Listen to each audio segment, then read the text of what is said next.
한 주간 우리가 어떤 삶을 살았던지 이 시간 하나님 품으로 또 하나님께 예배드림으로 우리의 모든 마음과 정성으로 하나님을 높여 드릴 때 우리에게 참된 회복과 또 평안 하나님께서 허락하실 것입니다. 이 시간 우리 예배를 준비하는 마음으로 우리 다 같이 잠잠히 묵상하며 기도하며 나가도록 하겠습니다. 기도하시겠습니다.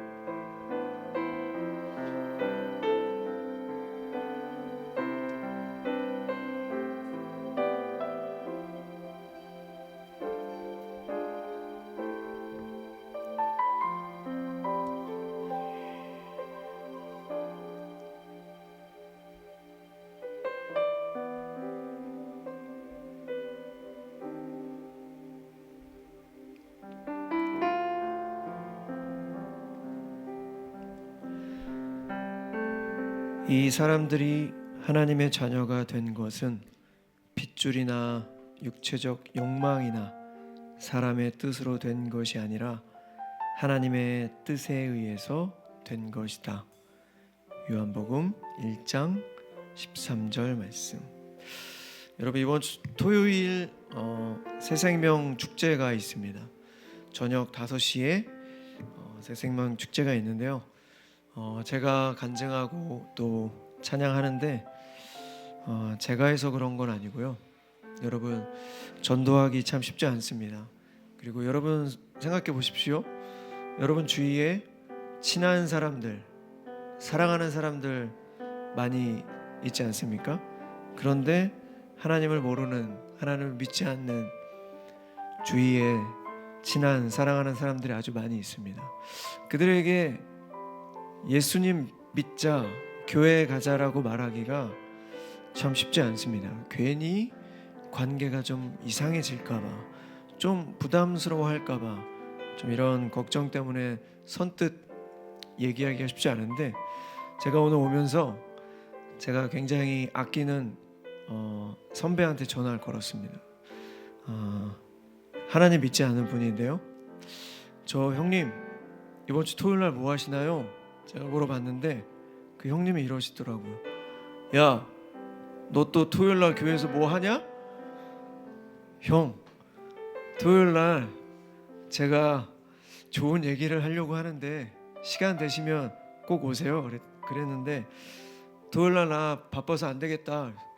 혹시나 그 바쁜 일정이 취소되면 저한테 연락 달라고. 여러분, 거절당해도 괜찮습니다. 일단 던져봐야 됩니다. 말을 한번 해봐야 됩니다. 왜냐면 여러분 생각해 보십시오. 여러분 사랑하는 사람, 하나님 모르는 자들, 우리는 죽으면 어디 가는지 아시잖아요. 근데 하나님을 모르면, 예수 그리스도로 구원받지 못한 자는 우리는 어디로 가는지 잘 알고 있습니다. 그걸 생각한다면 단 한 사람 한 사람도 그냥 지나칠 수 없을 것입니다. 말이라도 해보는 겁니다. 토요일 날 뭐 하세요? 토요일 날 좋은 시간 있는데 한 번만 저랑 같이 교회 가보자고, 한 번만. 그렇게 말을 할 수 있는 용기가 하나님께서 허락해 주실 것이고, 또 여러분들이 그런 용기를 가지셨으면 좋겠습니다.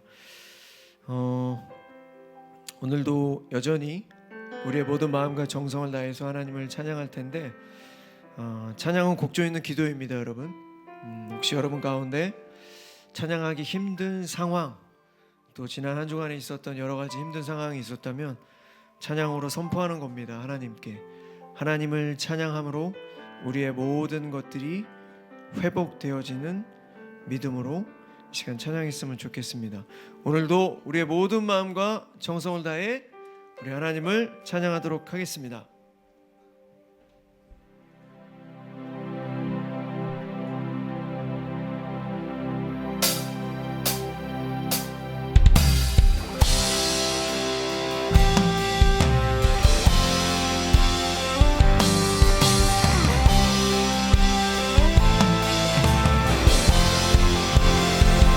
하나님을 경외하는 마음으로 우리 모두 자리에 일어나서 하나님을 찬양합시다.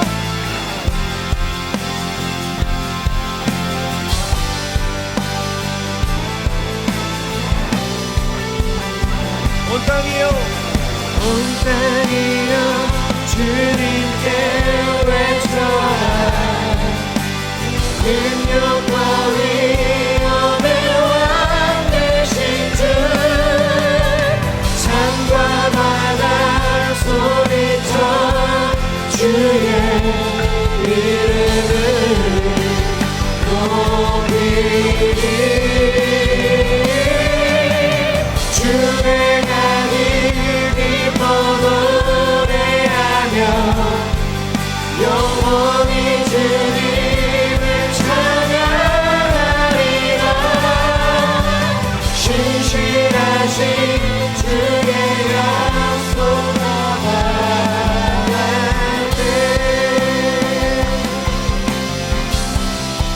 내 구주 예수님, 내 구주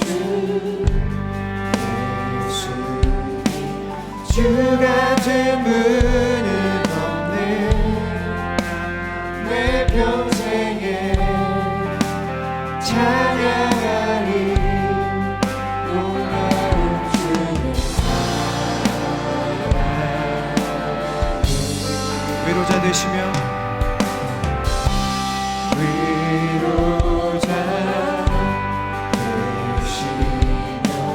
피난처 되신 주님, 나의 영혼 목만 다해 주를 경배하니라.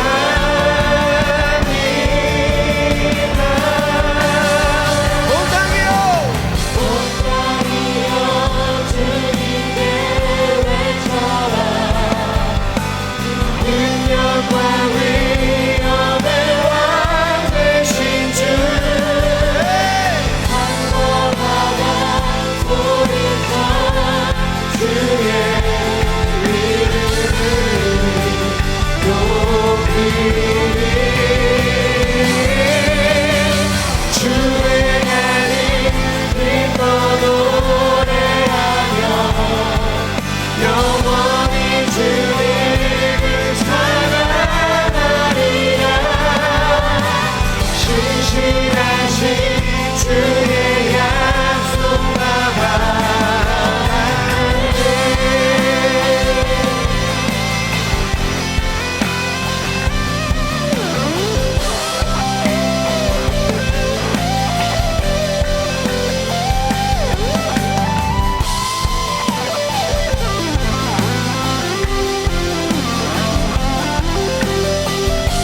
우리 전심으로 찬양하겠습니다. 온 땅이여 주님께 외쳐라. 온 땅이여 주님께 외쳐라. 능력과 위엄의 왕 되신 주, 산과 바다 소리쳐 주의 이름을 높이리. 주행하니 기뻐 노래하며 영원히 주님을 사랑하리라. 신실하신 주의 약속, 신실하신 주의 약속, 신실하신 주의 약속 나가. 신실하신 주의 약속 나가.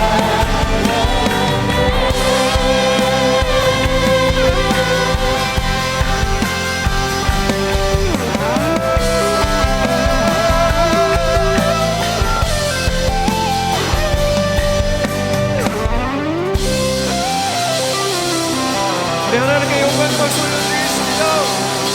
네.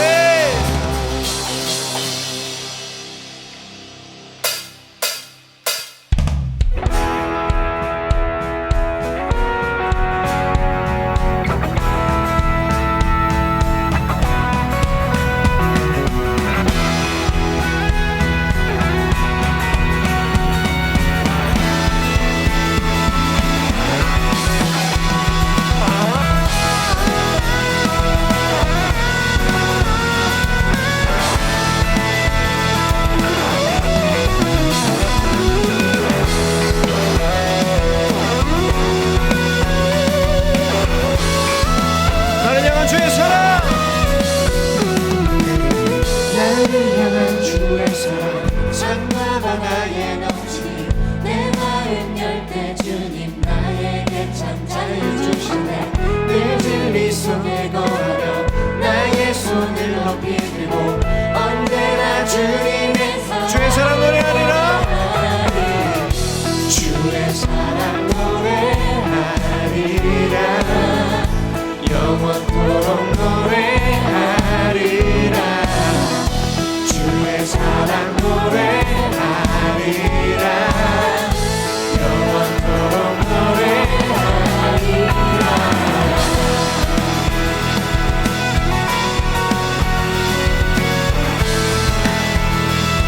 나를 향한 주의 사랑. 나를 향한 주의 사랑 산과 바다에 넘치니 내 마음 열 때 주님 나에게 참 자유 주시네. 늘 진리 속에 거하며 나의 손을 높이 들고 언제나 주님의 사랑을 노래하. 주의 사랑 주의 사랑 노래하리라. 영원토록 노래하리라. 주의 사랑 노래하리라. 영원토록 주의 사랑 노래하리라. 주의 사랑 노래하리라. 영원토록 노래하리라. 주의 사랑 노래하리라. 영원 내가 춤을 출게. 내가 춤을 출 때 다 비웃겠지만 그들도 주 알게 되면 함께 기뻐 춤을 추게 돼. 내가 춤을 출 때. 내가 춤을 출 때 다 비웃겠지만 그들도 주 알게 되면 함께 기뻐 춤을 추게 되리라.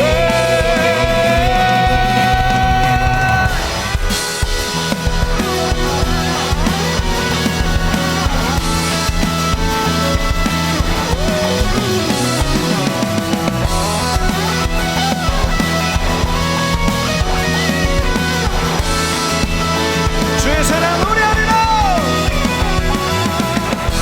주의 사랑 노래하리라. 영원토록 노래하리라.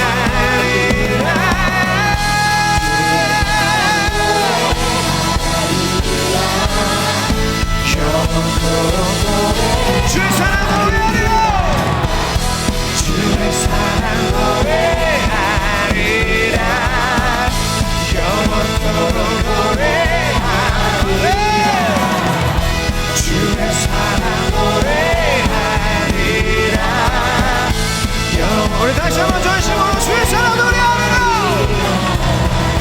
주의 사랑 노래하리라.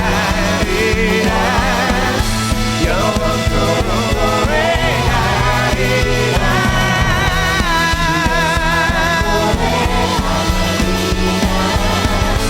영원토록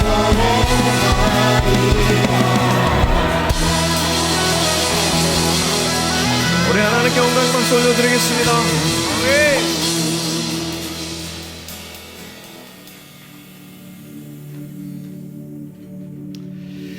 여러분, 이 시간 우리 하나님의 아름다움을 찬양했으면 좋겠습니다. 이제 여름이 끝나고 이제 가을, 이제 곧 겨울이 찾아올 것입니다.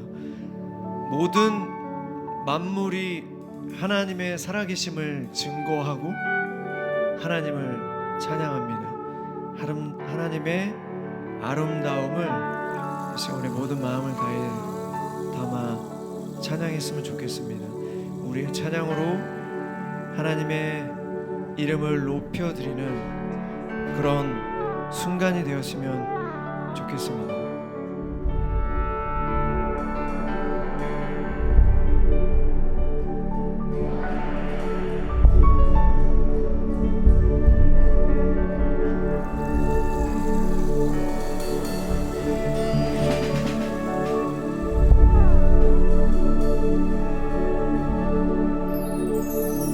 참 아름다운 곳이라 주님의 세계는 정말로 내가 나갔고 솔직할 수 있는 곳 조금이라도 내 의라 말할 수 없는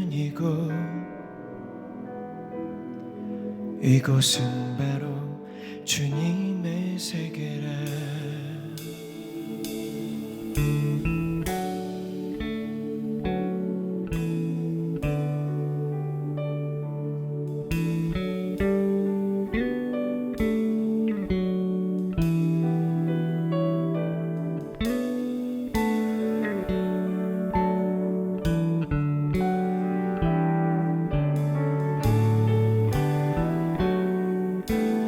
세상은 항상 말하네. 세상은 항상 말하네. 그 길이 아니라고. 꼭 뛰고 일이 있는데 왜 힘들게 사냐고. 단순한 선택조차 내게 버겁기만 하고. 그래도 나는 주님만 따르리. 참 아름다워라 주님의 세계는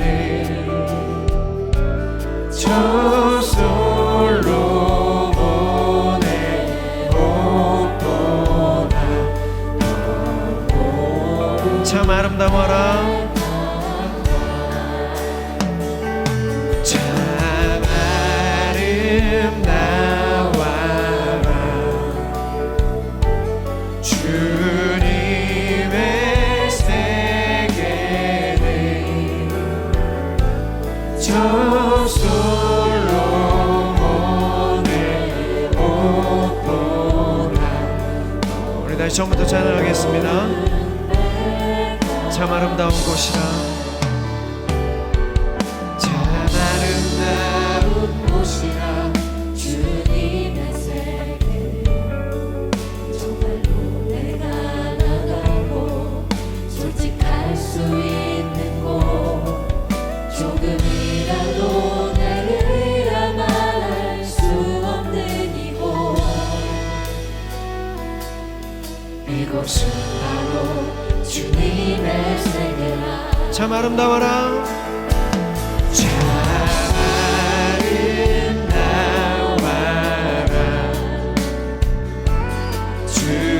주님의 세계는 저 솔로몬의 옷보다 참 아름다워라.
우리 두 손을 높이 들고 주 찬송하는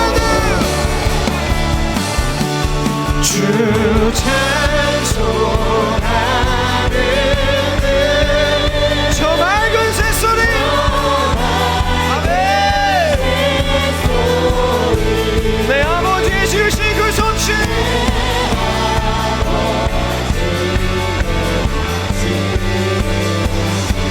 우리 다시 한번 전심으로 주 찬송하는 주 찬송하는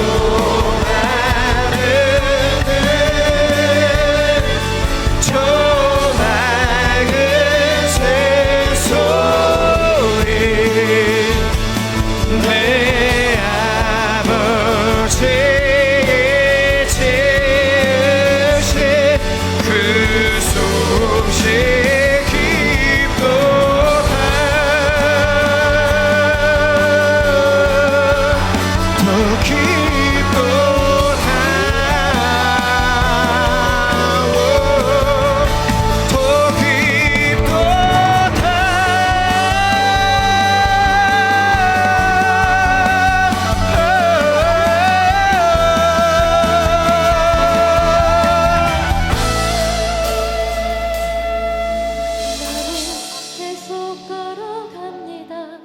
수없이 넘어져도 사람들의 방향과는 조금 다르다 해도 내가 가는 길이 주가 가르쳐준 길이니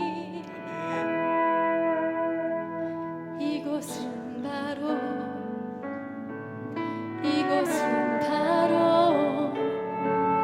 이곳은 바로 주님의 세계라. 우리 하나님께 영광의 박수 올려드리겠습니다.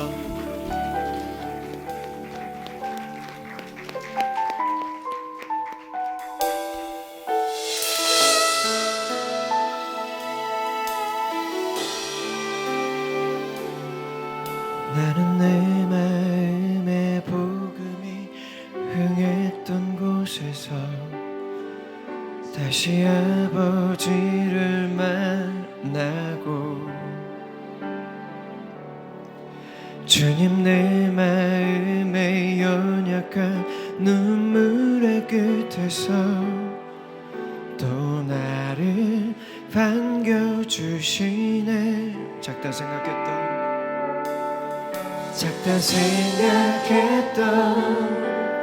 그의 부르심 다시 나를 회복해 하시네. 다시 일어나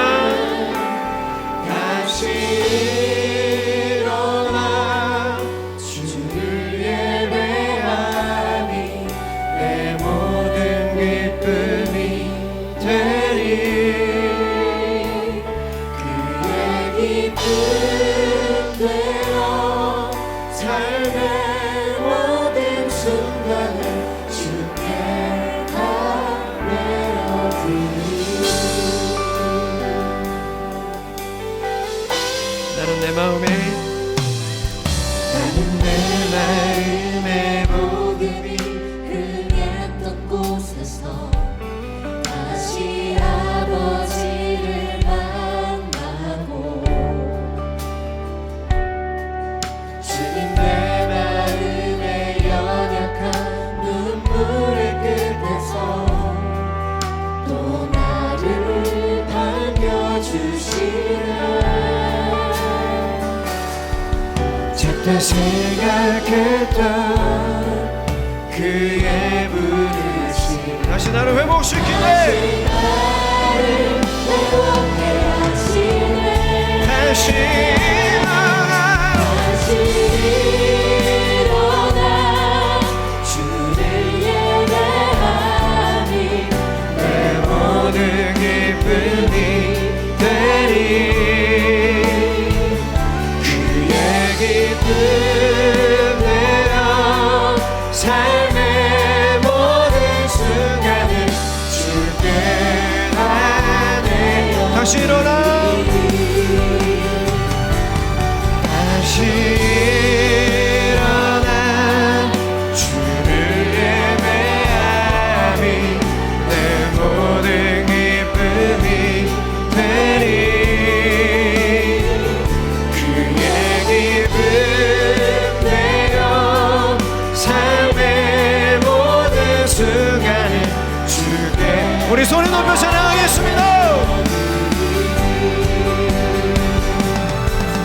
다시 일어나 주를 예배함이 내 모든 기쁨이 되리.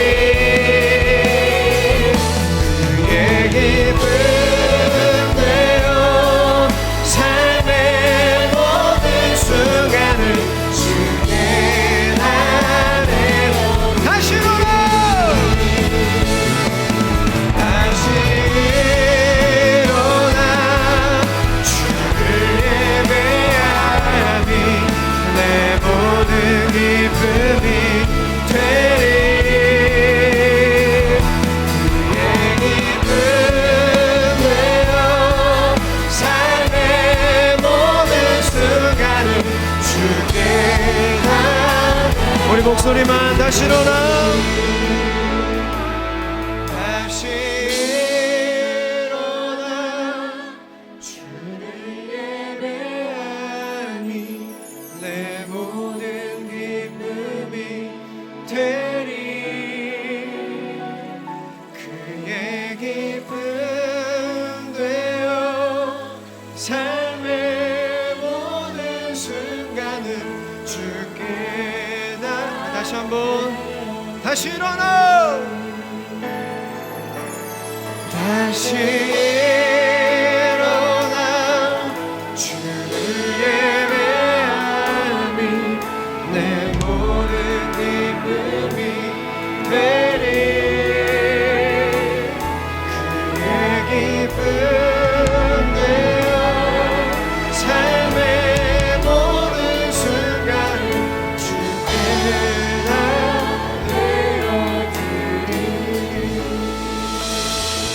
우리 말씀을 위해서 기도하겠습니다. 하나님, 지난 한 주간 여전히 무너졌고 여전히 넘어졌습니다. 절제하지 못했고 참아내지 못했습니다. 내 눈에 들보를 보지 못하고 남을 판단하고 평가하고 시기하고 질투했습니다. 아직도 완전하지 못한 나의 자아로 인해 하나님을 기쁘시게 하지 못하고 하나님을 슬프게 했습니다. 하나님을 정말 진심으로 사랑하고 싶습니다. 그 진심의 사랑으로 말미암아 하나님께서 싫어하는 것 안 했으면 좋겠습니다. 하나님께서 싫어하는 것 멈췄으면 좋겠습니다. 하나님을 전심으로 사랑해서 하나님께서 기뻐하시는 것만 날마다 했으면 좋겠습니다. 하지만 하나님, 여전히 부족합니다. 여전히 내 안의 자아와 인간의 본능을 이기지 못하고 넘어지는 수많은 나날들. 하지만 하나님, 주께서 그 크신 사랑으로 다시 우리를 부르셨고 예수 그리스도의 십자가의 보혈로 우리의 모든 죄를 책임지셨습니다. 다시 한번 우리는 이 모습 이대로 하나님께 나아갑니다. 다시 한번 이 모습 이대로 하나님께 나아가오니 이 모습 이대로 받아주시옵소서. 하나님, 우리 평생 동안 하나님 곁을 떠나지 않고 하나님 곁에 머물러 주님의 말씀 안에 머물러 하나님을 닮아가기를 노력하며 하나님의 말씀에 순종하기를 노력하는 삶을 살 수 있도록 하나님 도와주십시오. 성령 하나님 도와주십시오. 성령 하나님 도와주십시오. 이 시간에 하나님의 이름 크게 부르고 우리 기도하며 나가도록 하겠습니다. 기도하시겠습니다.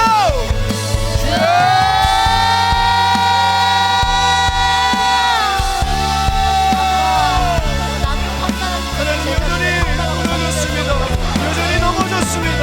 하나님 여전히 죄 가운데 절제하지 못하고 참아내지 못하고 인간의 본능대로 살아가시고 계십니다. 모든 죄 가보신 예수 그리스도 십자가의 보혈을 깨끗게 여기시고 우리를 회복시켜 주시옵소서. 하나님, 우리를 불쌍히 여겨주시며 하나님 곁을 떠나지 않게 하여 주시고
한 가지 더 같이 기도하겠습니다. 여러분, 다음 주 목요일이면 수능 시험이 있습니다.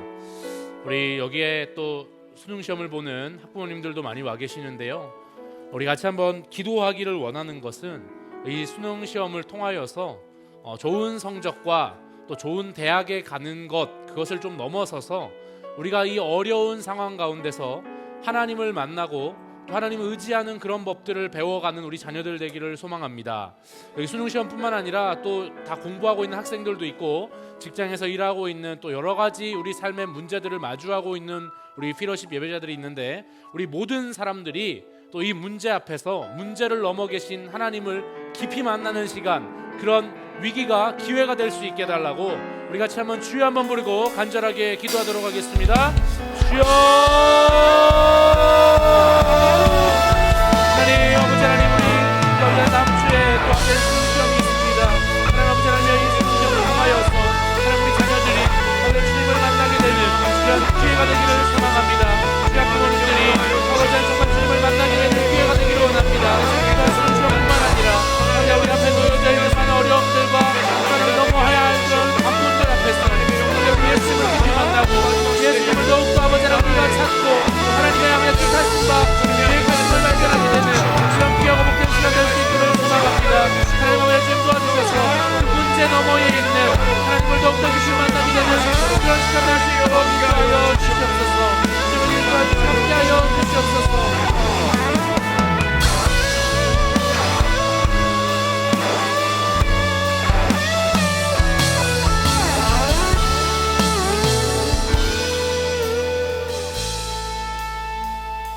사랑하는 하나님 감사합니다. 오늘도 주님 앞에 나와 우리가 예배할 때, 또 말씀 들을 때, 기도할 때 그 모든 시간이 하나님 기뻐 받으시는 귀하고 복된 시간 될 수 있도록 인도하여 주시옵소서. 또한 우리의 마음이 새로워지고 하나님께서 기뻐하시는 모습으로 변화될 수 있는 그런 시간 될 수 있도록 도와주시고, 또 마음에 위로가 필요한 자들, 또 격려가 필요한 자들, 또 새 힘이 필요한 자들에게 주님께서 적재적소에 각자의 마음 가운데 임재하여 주셔서 그 마음 위로하여 주시고 격려하여 주시며 또한 새 힘을 넣어주시는 그런 귀하고 복된 시간 될 수 있도록 인도하여 주시옵소서. 감사드리며 살아계신 예수님의 이름으로 기도드립니다. 아멘. 네, 할렐루야. 오늘도 일주일의 한가운데 이 수요 피러십에 오셔서 함께 예배드리는 우리 예배자들을 환영하고 축복합니다. 오늘은 창세기 43장 15장부터요 45장 전체까지 좀 긴 내용입니다. 그런데 이거 읽으면 우리 너무 길기 때문에 제가 그 중에서 한 5구절 정도만 좀 발췌해봤습니다. 우리 5구절만 대표로 우리 교독하시고 마지막 절은 합독하도록 하겠습니다. 제가 먼저 읽겠습니다. 이제 주의 종으로 그 아이를 대신하여 머물러 있어 내 주의 종이 되게 하시고 그 아이는 그의 형제들과 함께 올려 보내소서.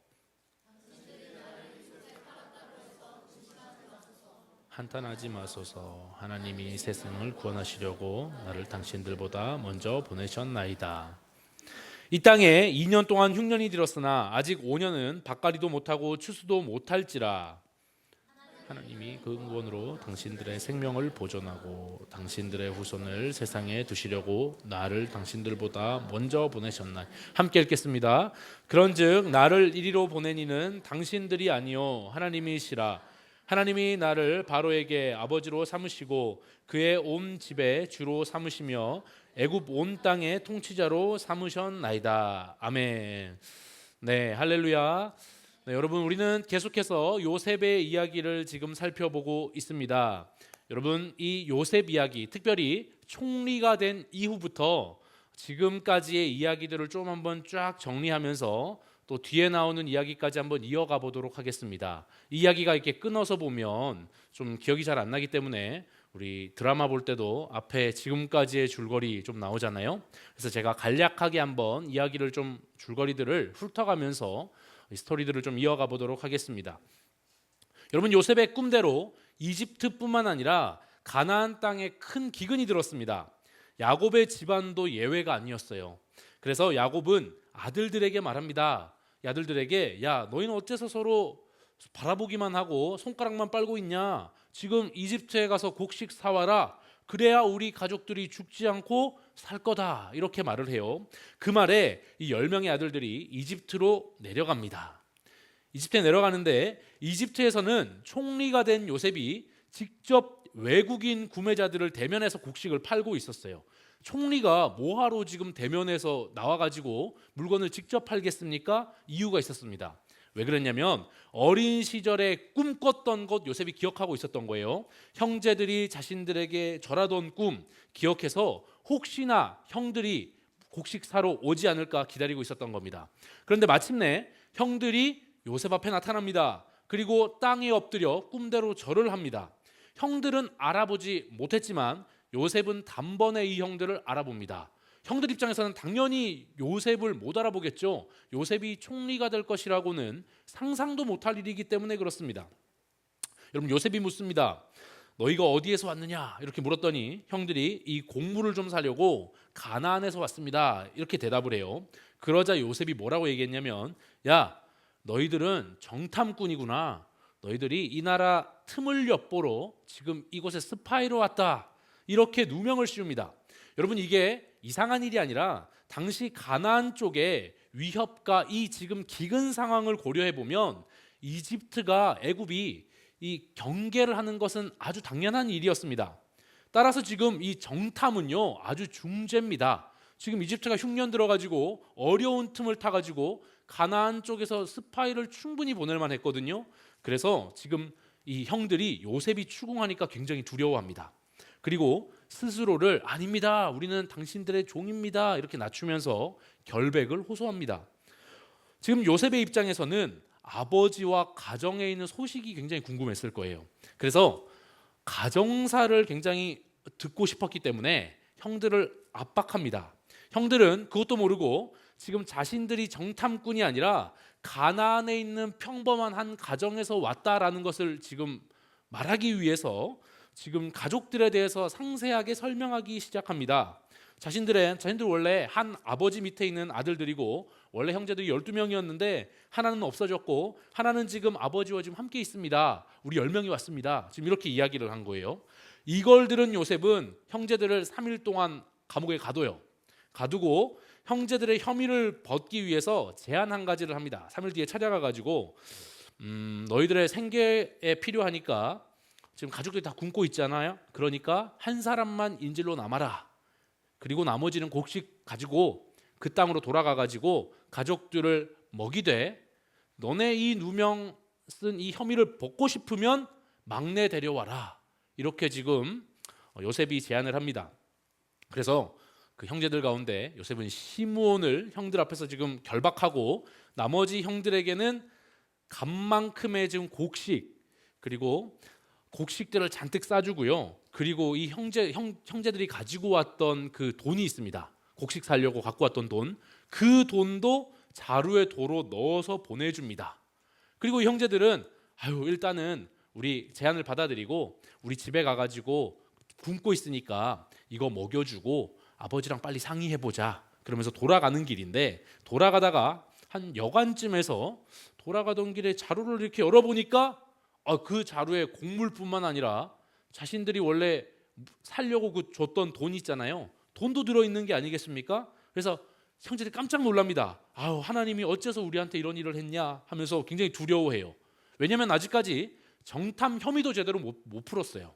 시므온이 잡혀 있잖아요. 인질로 잡혀 있는데 거기까지 자칫 잘못하면 도둑 누명까지 더해질 수 있는 아주 난처하고 난감한 상황이 된 겁니다. 그래서 지금 일단은 그 형제들이 가나안에 돌아와서 집에 돌아와 가지고 아버지 야곱에게 있었던 일을 자세하게 보고합니다. 야곱은 그 얘기를 듣더니 막내 베냐민을 잃을까 봐 굉장히 두려워합니다. 그래서 성경에 보면 이렇게 이야기를 해요. 요셉도 없어졌고 시므온도 지금 잡혀서 없어졌는데 내 사랑하는 베냐민까지 빼앗고자 하니까 이게 어떻게 된 일이냐. 그러니까 너네들이 어떻게 처신을 했으면 지금 이따위 상황을 만들었냐 하면서 노발대발한 겁니다. 그래서 지금 그때 장자 르우벤이 베냐민을 저한테 맡겨주시면 제가 반드시 시몬도 데려오고 이거 다 물건을 좀 사오겠습니다. 못 데려오면 제 두 아들을 아버지 죽이십시오. 이렇게까지 두 아들까지 겁니다. 하지만 야곱이 허락을 안 합니다. 야곱이 어떻게 베냐민을 보내겠습니까? 여러분, 베냐민이 누구냐면 그 라헬에게서 낳았던 아들 둘이 있습니다. 하나가 요셉이고 하나가 베냐민이에요. 그러니까 사랑했던 라헬의 아들 요셉을 잃어버렸는데 베냐민까지 어떻게 잃어버리겠습니까? 그래서 허락하지 않습니다. 그런데 시간이 점점점 흘러가니까 기근은 더 심해지고 요셉에게 사왔던 요셉이 준 그 곡식마저 다 떨어지니까 야곱은 이게 가족들이 굶고 있잖아요. 가족만 있는 게 아닙니다. 종들도 있고 짐승들도 있어요. 가축들도 있습니다.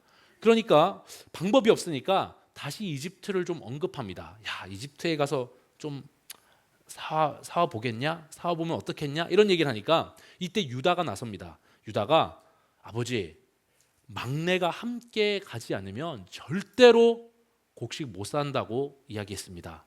아주 단호합니다. 시므온도 붙잡혀 있지 않습니까? 이렇게 지금 말을 합니다. 그래서 마침내 야곱이 결단을 해요. 단 몇 가지 조건을 겁니다. 첫째, 그 땅에 좋은 소산으로, 그러니까 선물을 잔뜩 준비해 가지고 가라.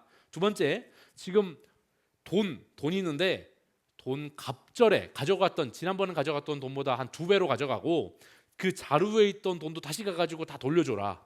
그리고 세 번째, 베냐민 데려가라. 그러면서 전능하신 하나님께 은혜를 구하고 혹시 재난을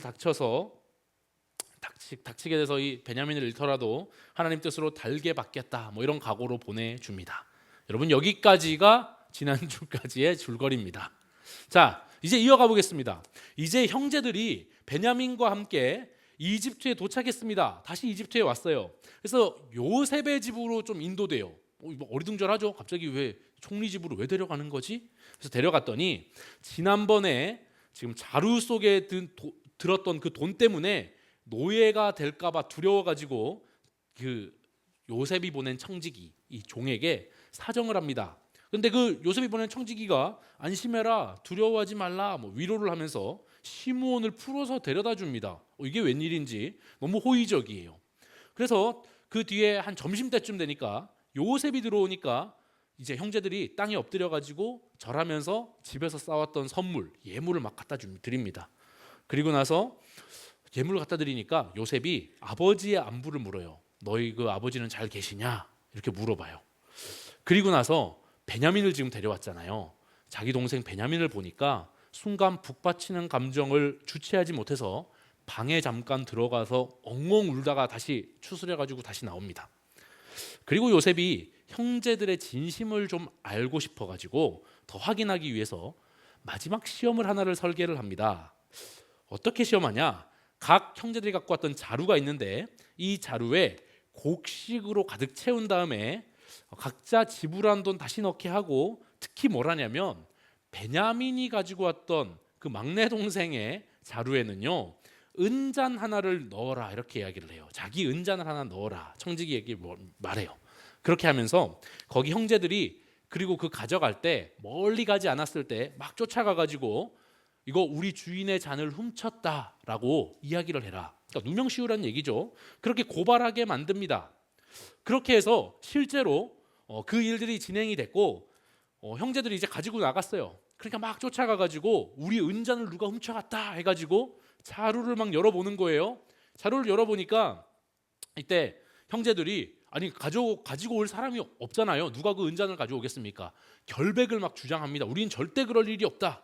그리고 만약에 그 잔이 발견되면 그 자루 주인은 죽을 거다. 우리는 목숨 내놓겠습니다. 그리고 당신의 종이 되겠습니다. 이렇게 호언장담하면서 맹세를 합니다. 그런데 수색을 해보니까 누구의 자루에서 은잔이 나옵니까? 베냐민의 자루에서 지금 은잔이 나오는 거예요. 그러니까 형제들이 성경에 보면 옷을 찢고 통곡하면서 모두 함께 지금 소홍으로 다시 오게 된 거예요. 여러분, 여기에서 좀 재밌는 지점이 뭐냐면 왜 요셉은 베냐민에게 함정을 놓았을까요? 여러분, 요거는요, 베냐민을 해치려는 의도가 아니라 형들을 시험하기 위함이었습니다. 한번 생각해 보세요. 요셉이 과거에 자신의 아버지의 사랑을 독차지해서 형들한테 미움받고 지금 노예로 팔려서 여기까지 온 거 아닙니까? 그런 기억, 어떻게 보면 PTSD가 있는 겁니다. 그런데 그래서 형들이 여전히 이 동생도 질투하는지 아니면 공경에 빠진 베냐민 보면서 끝까지 혹시나 변호하고 책임지는 모습을 보이는지 이게 궁금했던 거예요. 그래서 그리고 이 형들이 혹시나 좀 마음을 돌이켰을까? 뭐 이런 마음들도 있었던 것 같아요. 요 점을 뒷받침해주는 근거가 어디 있냐면 창세기 44장 5절입니다. 우리 5절 말씀을 같이 한번 읽어보겠습니다. 시작. 어찌하려고 은잔을 훔쳐가느냐?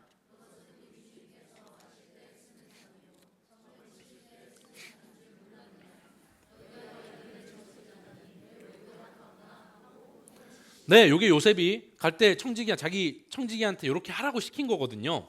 근데 여기 보세요. 여기서 말하는데 점치는 잔 이런 게 나오죠. 요셉이 점을 쳤나? 이렇게 생각하실 텐데 요 점이 사실 키포인트입니다. 여러분, 요셉이 이 말씀 보면서 실제 점치는 용도로 은잔을 사용했다라고 볼 수가 없어요. 왜냐하면 요셉은 지금까지 봤던 요셉이 어떤 사람입니까?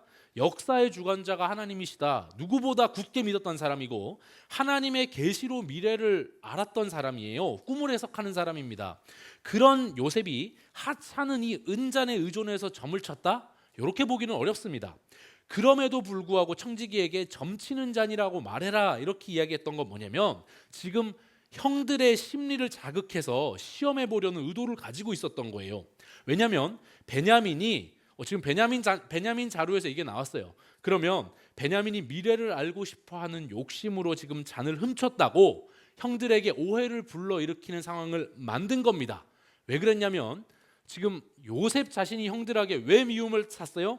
꿈꿔가지고 지금 미래의 일을 얘기해가지고 지금 미움 샀던 거 아닙니까?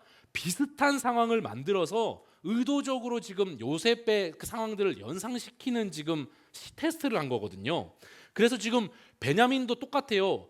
라헬의 아들이잖아요. 라헬의 아들로서 특권을 누렸을 가능성이 굉장히 높습니다. 이건 요셉 입장에서 당연히 추측했을 거예요. 요셉을 잃어버렸으니까 그 막내 아들 남아있는 베냐민 얼마나 애지중지하고 예뻐했겠습니까? 그런데 이 베냐민 역시 요셉처럼 미래를 빌미로 문제 일으켰다. 이렇게 형들이 생각하기 딱 좋은 환경을 만들어 놓고 지금 요셉이 지금 시험해 본 겁니다. 형들이 이번에도 동생을 버리고 자기들의 안전만 챙길 거냐? 아니면 좀 회개하고 책임을 지는 그런 사람들로 좀 변했을까? 이런 마음들이 있었던 거죠. 근데 여러분, 결과가 어땠을까요? 요셉의 예상을 완전히 빗나갑니다. 어떻게 빗나갈까요? 형들은요, 과거와 전혀 다른 태도를 보여요. 지금 대표로 유다가 나서거든요. 유다가 자신들이 결백하다 뭐 이런 것들을 막 강변하는 게 아니라 잔이 발견된 이상 변명할 수가 없겠습니다. 이렇게 인정을 해요. 그리고 뭐라고 얘기했냐면 이거 하나님께서 허락하신 징계와 고난이다 이렇게 생각해요. 왜? 어떤 징계요? 우리가 요셉에게 그런 일들을 했더니 이런 일이 닥치는구나 이렇게 이야기를 하는 거죠. 그렇게 하고 지금 더 나아가서 모두가 종이 되겠다 이렇게 이야기를 해요. 베냐민이 종이 될 수 없어요. 우리 모두가 종이 되겠다 막 자처하거든요, 이 형제들이. 근데 그때 요셉이 한 번 더 시험해요. 아니야, 지금 한 명만, 여기에 잔이 나온 한 명만 지금 종이 되면 된다. 나머지는 그냥 너네 돌아가라. 이때 썼던 게 샬롬 해라 이렇게 얘기하거든요. 평안히 그냥 돌아가라. 자루에서 나온 사람만 종 되면 돼.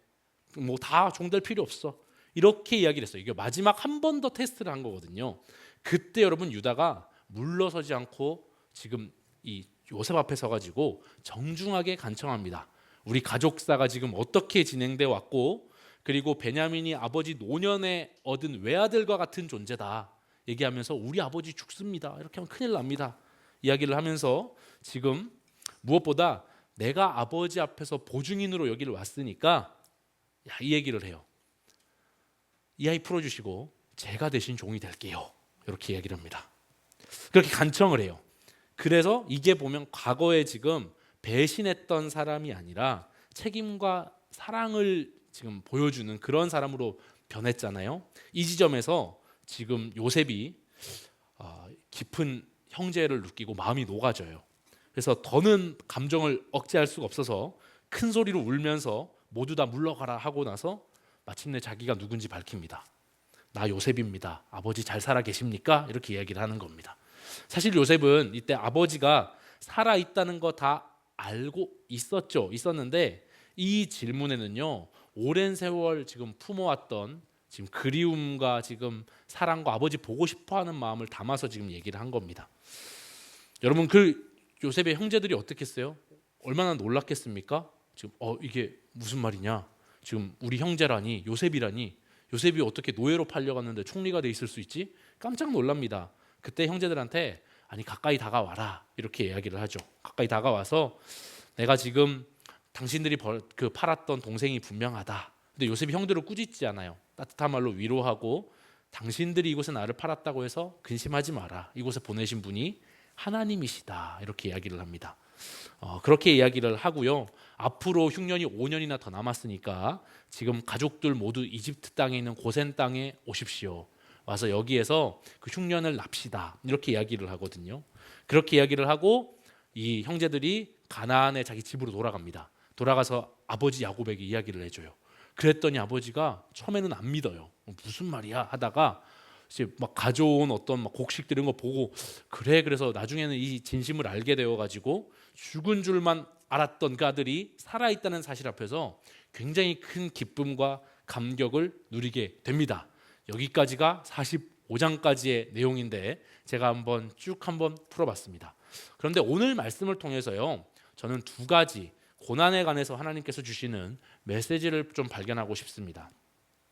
오늘 말씀에서 첫 번째 우리가 좀 기억해야 할 메시지는 뭐냐면요, 우리 같이 한번 첫째 밑에 있는 것만 한번 읽어볼게요. 시작. 네, 고난의 시간은요, 우리를 예수님을 닮아가게 만드는 그런 시간이 됩니다. 창세기 44장 33절인데요. 같이 한번 읽어보겠습니다. 시작. 이제 주의 종으로 그 아이를 대신하여 머물러 있어 내 주의 종이 되게 하시고 그 아이는 그의 형제들과 함께 올려 보내소서. 네, 방금 제가 설명했고 오늘 본문인 창세기 44장에서는요 요셉이 형들을 시험하는 장면으로 가득 차 있어요. 제가 이걸 왜 이렇게 길게 지난 시간 것까지 얘기를 했냐면 요 타임라인이 정리가 잘 안 돼 있는 경우가 많습니다. 좀 헷갈려요. 보냈다가 또 오고 또 보내고 뭐 계속 이래가지고 굉장히 헷갈립니다. 그러니까 그만큼 여러 번 시험을 한 거죠. 지금 자기 형제들이 어떻게 변했는지 알고 싶은 거죠. 여러분, 그 중에서도 근데 가장 이 장면에서 감동적인 순간이 언제냐면 유다가 베냐민 대신에 자신이 종이 될 테니까 베냐민 풀어주십시오 말하는 이 장면이라고 할 수 있습니다. 부디 베냐민은 형제들과 함께 아버지께로 돌려보내주세요. 제가 대신 종이 되겠습니다. 여러분, 이 말이요, 유다의 이 말이 단순한 감정의 호소가 아닙니다. 여러분, 유다는요 아버지 야곱에게 베냐민을 안전하게 돌려서 내가 보내겠다, 데리고 오겠다 이렇게 약속했었어요. 그래서 그 약속 지키기 위해서 자신의 생명을 베냐민의 담보로 지금 내어놓은 겁니다. 비록 자기 자신이 애굽의 종이 되어서 평생 동안 멸시당하고 천시당하고 고생하더라도 설령 자기 가족들을 다시 못 보게 될지라도 아버지와의 약속만큼은 반드시 지켜내겠다라는 굳은 결심이 있었던 거예요. 여러분, 유다가 원래 이랬던 사람이 아닙니다. 이 결단이 과거의 모습과 너무너무 달라요. 그 요셉 팔 때 그때요 여러분, 노예로 팔자고 제안했던 사람이 유다입니다. 이거 노예로 팔아버리자 이렇게 얘기했거든요. 그런데 이 유다가요 지금은요 과거의 죄를 되풀이하지 않기 위해서 스스로 노예가 되려는 사람으로 변했습니다. 고난과 재책의 지금 시간 속에서 유다가 회개한 거죠. 여러분, 힘들어하는 아버지 보면서 또 그 사이에서 얘기했던 것 보세요. 보면서 지금 베냐민과 이런 시험 어려운 상황 닥치니까 뭐라고 얘기해요? 야, 이거 하나님께서 나에게 고난을 주신다 이렇게 말하는 거 보면 그걸 평생 동안 그게 응어리가 되어서 그때 그걸 팔지 말았어야 되는데 내가 하나님 앞에 범죄했구나, 내가 이것을 잘못했구나 이런 생각을 가지고 평생 동안 살아온 거예요. 그런데 그냥 그걸 자기 자책만 한 것이 아니라 회개를 했어요. 회개라는 것이 우리 늘 담임 목사님도 말씀하시고 자주 말씀드리지만 회개는요 단순한 반성이 아닙니다. 행동의 변화가 일어나는 거거든요. 그래서 자기 책임과 사랑으로 표현된 결단으로 지금 나타낸 겁니다. 여러분 바로 그 순간에 요셉의 마음이 무너졌어요.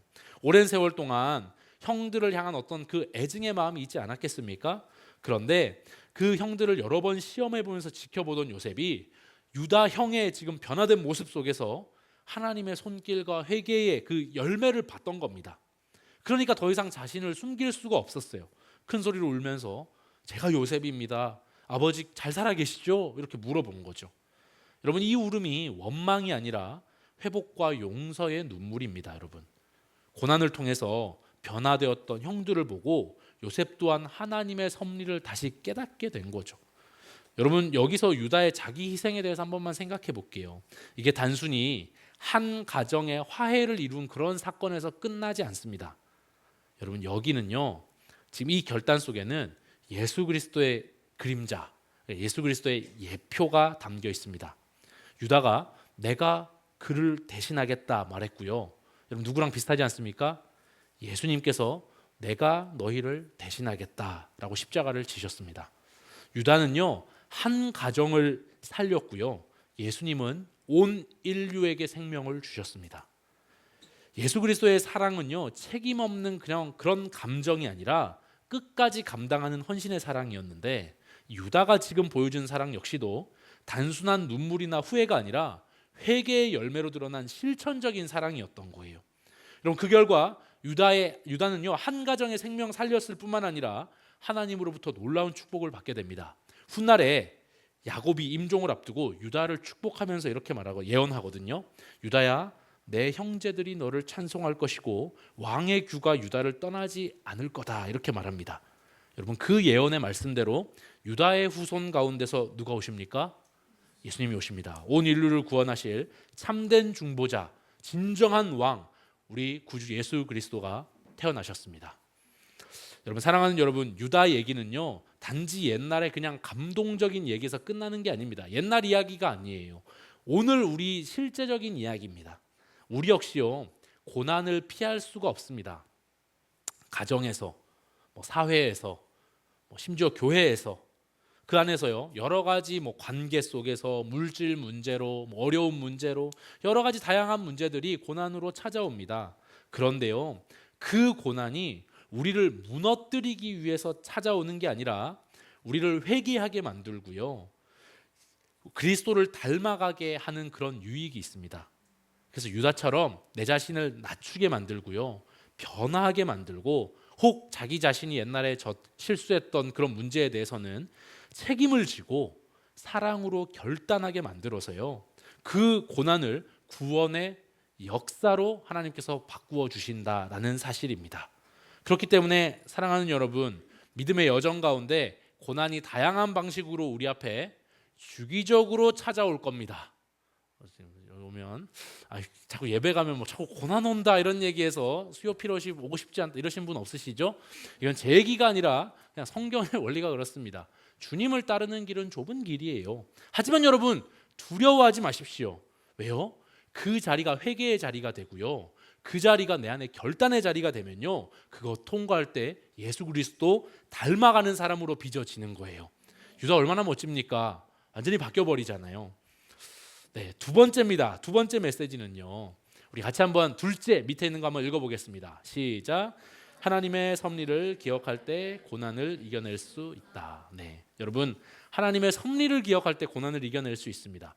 우리 창세기 45장 5절 말씀 우리 같이 한번 읽겠습니다. 시작. 당신들이 나를 이곳에 팔았다고 해서 근심하지 마소서, 한탄하지 마소서. 하나님이 생명을 구원하시려고 나를 당신들보다 먼저 보내셨나이다. 네, 요셉은요, 자신이 형들에 의해서 지금 팔려서 애굽에 왔어요. 그래서 온갖 시련과 고난을 겪었는데 그 일이 하나님의 섭리 가운데 있었다라는 사실을 분명히 깨달아 알았던 사람입니다. 그래서 형제들한테 이렇게 고백하잖아요. 내가 형들이 나 팔아가지고 지금 개고생하고 이게 뭡니까? 이런 얘기하는 게 아니라 형들 괜찮아요. 왜냐하면 형들은요, 지금 요셉의 그 진위를 알 수가 없어요. 이게 진짜 요셉이 우리를 용서한 건지, 아니면 지금 앞에서도 계속 시험했잖아요. 그러니까 이렇게 했다가 우리 또 완전 우리 끝장나는 거 아니야? 왜냐하면 엄청난 권력자입니다. 말 한마디면 목숨 날아가는 거예요. 그런데 그때 요셉이 했던 말이에요. 형들 두려워하지 마세요. 지금 여기에 보내신 분, 이 모든 과정을 겪게 하신 분이 하나님 섭리 안에 있었다라고 고백하는 겁니다. 여러분, 그 고난의 이면에 하나님의 뜻과 계획이 있었던 것을 요셉은 알았고 믿었던 사람입니다.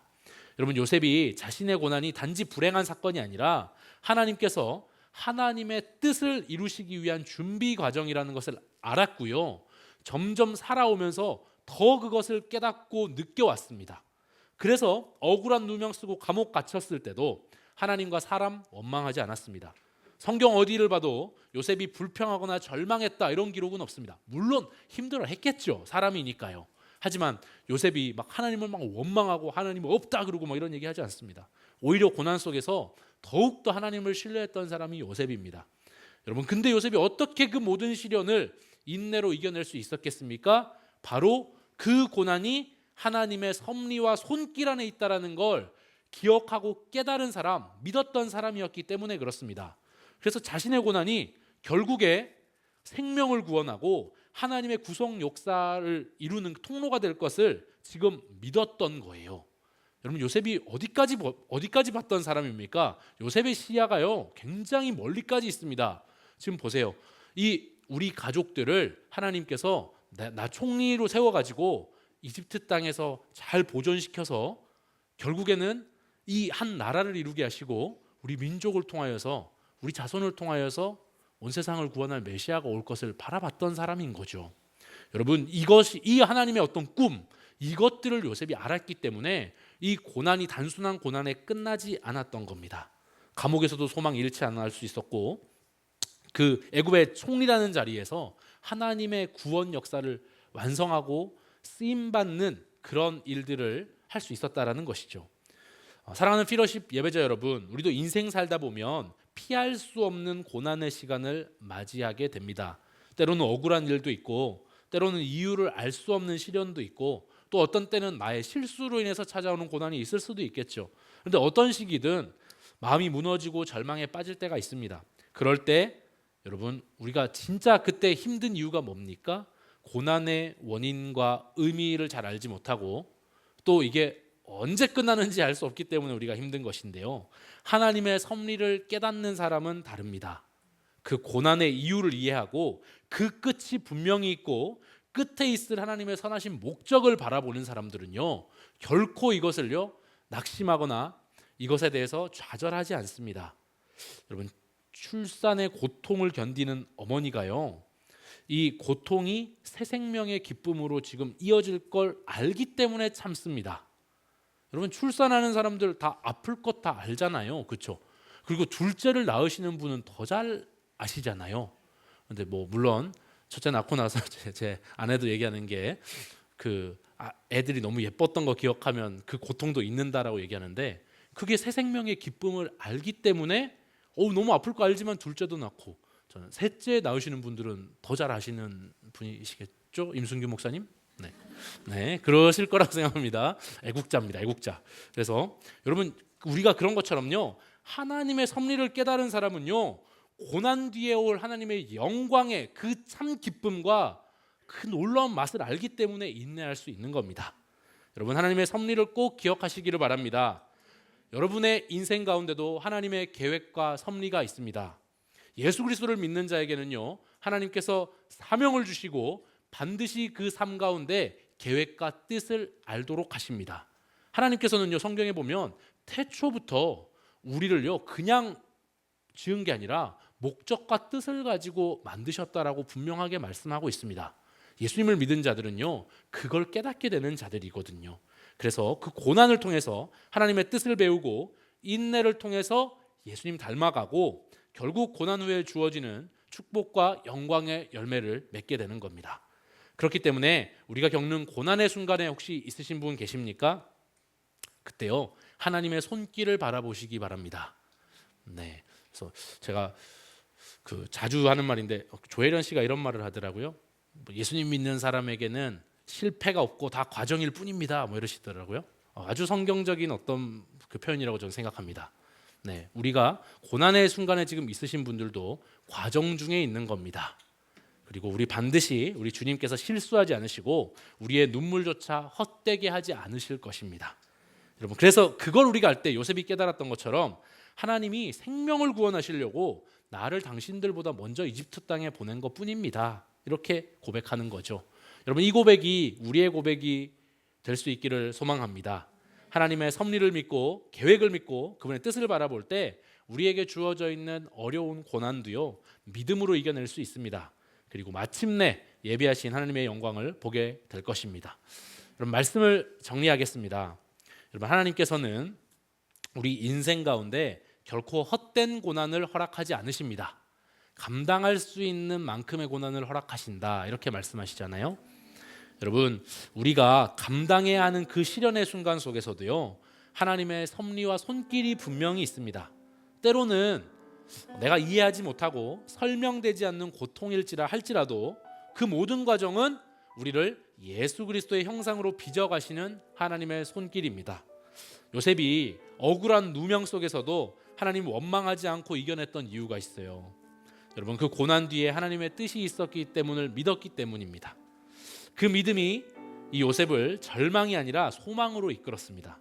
마찬가지로 우리도 어려운 순간 고난의 한가운데서요, 해야 할 것은 한 가지밖에 없습니다.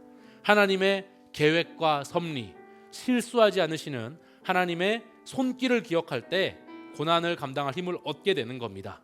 이 고난은 우리를 무너뜨리는 시간이 아니라 우리 안에 불순물 다 태워내고 예수 그리스도의 마음을 닮아가는 시간으로 주님께서 완전히 역전시켜 주실 겁니다. 사랑하는 여러분, 십자가의 길이 결코 편한 길이라고 제가 말씀드릴 수가 없어요. 성경이 그렇게 말하지 않으니까요. 하지만 그 길 끝에는요, 부활의 영광이 있습니다. 하나님은 고난을 통해서 우리 단련시키시고 고난의 시간 속에서 우리를 그리스도의 성품으로 변화시키십니다. 그리고 그분의 섭리를 신뢰하는 사람은요, 결코 흔들리지 않을 겁니다. 혹시 눈물의 밤을 지새우고 지나고 있으실지라도 그 눈물 속에서 하나님은 우리 새롭게 빚어가실 겁니다. 그렇기 때문에 마지막으로 말씀드립니다. 어떤 고난이 찾아와도 두려워하지 마십시오. 그 길은 우리 예수님께서 먼저 걸으셨던 길이고요, 그 길 끝에는 하나님의 영광이 기다리고 있습니다.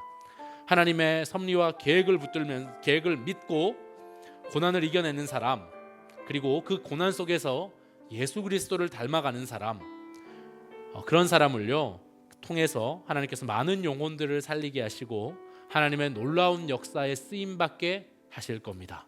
바라기는 오늘 수요 피러십 예배를 함께 드리는 우리 모든 예배자들의 삶이 그러한 믿음의 삶이 되시기를 예수님의 이름으로 축복합니다. 우리 같이 찬양함으로 좀 나가면 좋겠습니다.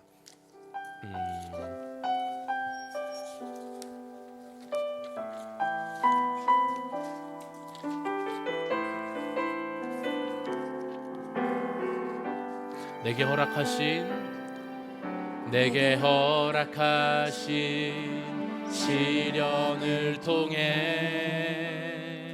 나의 믿음 더욱 강하게 자라나고 험한 산과 골짜기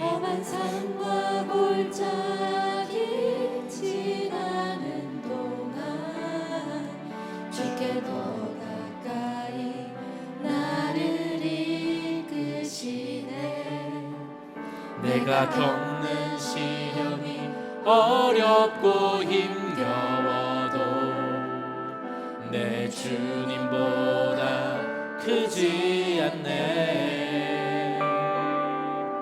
내 앞에 바다가 갈라지지 않으면 주가 나로 바다 위 걷게 하리. 나는 믿네.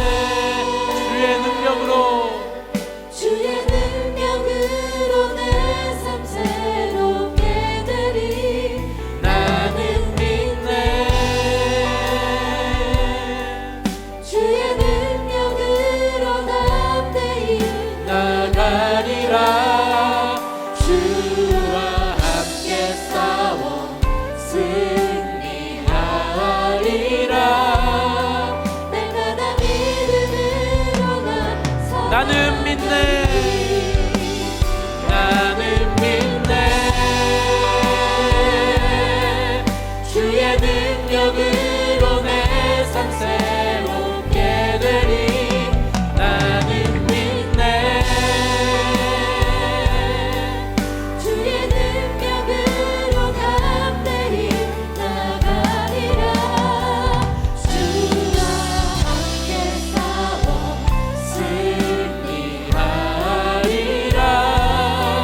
날마다 믿음. 다시 한번 고백하겠습니다. 나는 믿네, 나는 믿네. 주의 능력으로 내 삶 새롭게 되리. 나는 믿네. 주의 능력으로 담대히 나가리라. 주와 함께 싸워 승리하리라. 날마다 믿음으로 난 매일 마주한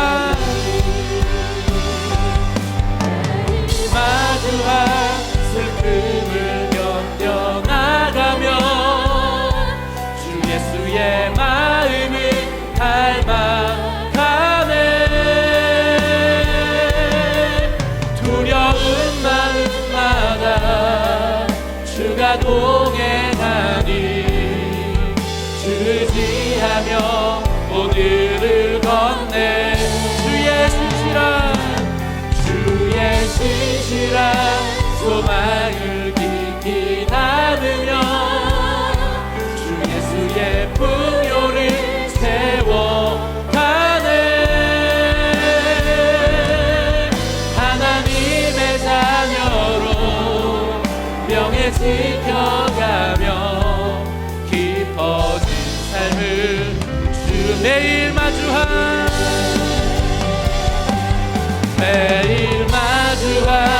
슬픔을 견뎌나가며 주 예수의 마음을 닮아가네.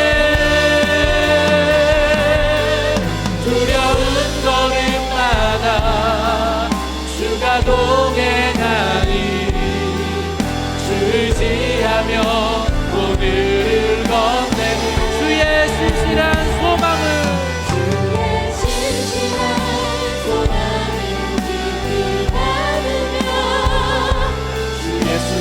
풍요를 세워가네. 하나님의 자녀로 명예 지켜가며 깊어진 삶을 주께 누리네. 여러분, 우리 오늘 한 가지만 기도하겠습니다. 이 시간 기도할 때 여러분, 우리에게 매 순간 고난이 찾아옵니다. 다양한 방식으로 찾아오고 또 이겨냈다 싶으면 또 찾아오고 주기적으로 찾아옵니다. 여러분, 그때에 여러분 이것을 기억하십시오. 우리가 이 고난을 통하여서 여러분, 하나님 우리 예수 그리스도를 닮아가는 모습으로 우리를 빚어가시고 변화시켜 가실 겁니다. 그리고 주님께서 사용하시기에 합당한 모습으로 우리를 만들어 가실 겁니다. 그렇게 우리는 기억해야 됩니다. 하나님의 섭리가 있고 하나님의 뜻이 있고 매 순간 이 모든 것들 가운데 주님의 손안에 이 모든 것들이 달려있다. 여전히 주님께서 나를 지켜주신다. 우리 것을 기억하며 달려나가면 좋겠습니다.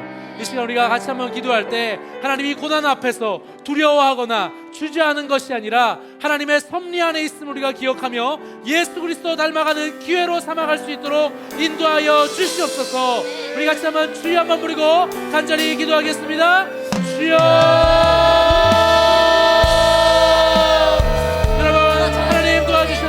하나님 정말 이 아버지 고난과 어려움 가운데서 이 위기 가운데서 우리가 하나님 정말 주님의 놀라운 기회로서 하나님 주님의 사용하시는 놀라운 아버지 하나님의 역전의 하나님 도구로서 우리가 이해할 수 있도록 도와주십시오.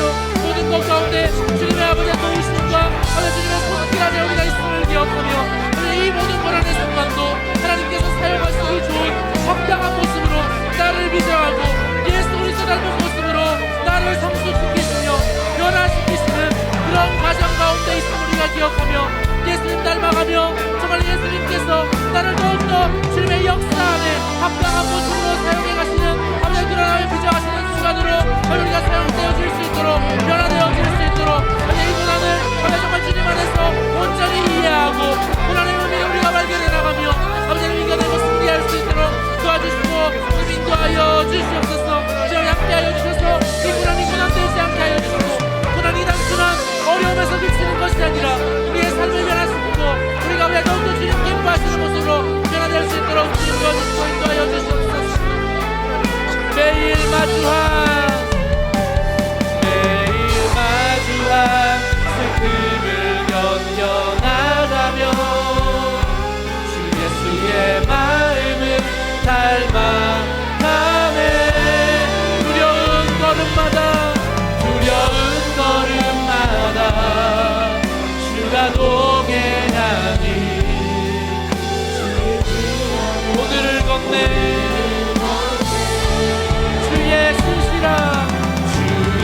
신실한 소망을 깊이 나누며 주 예수의 풍요를 채워가네.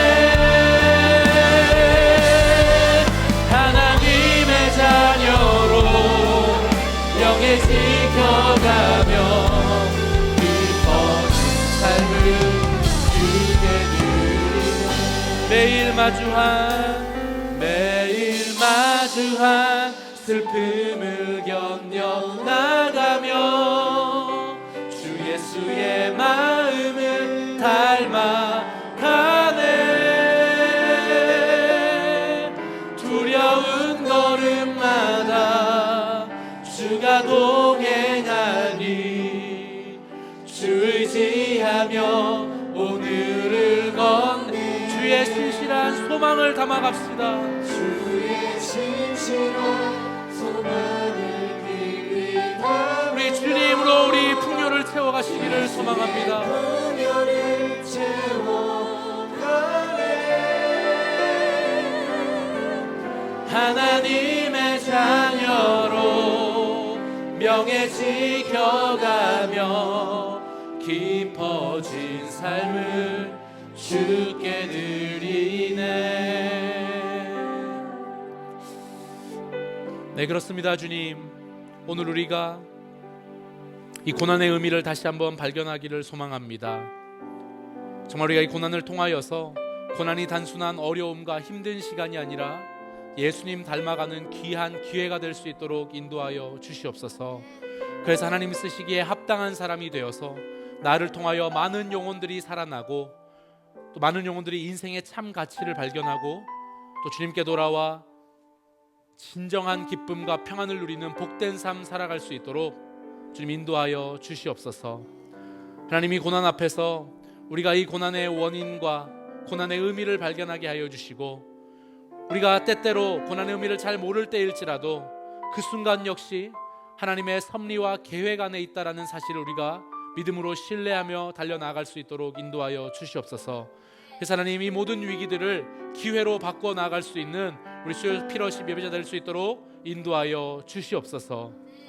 이제는 우리 주 예수 그리스도의 은혜와 하나님 아버지의 크신 사랑과 성령 하나님의 내주교통 역사 충만하심이 고난의 시간들 앞에서 예수 그리스도를 닮아가는 귀한 시간과 기회로 삼으며 또 주님의 놀라운 섭리 안에 있음을 믿음으로 우리가 붙잡고 달려나가기를 소망하는 모든 수요 피러십 예배자 머리 위에 영원히 함께 하시기를 간절히 축원하옵나이다. 아멘.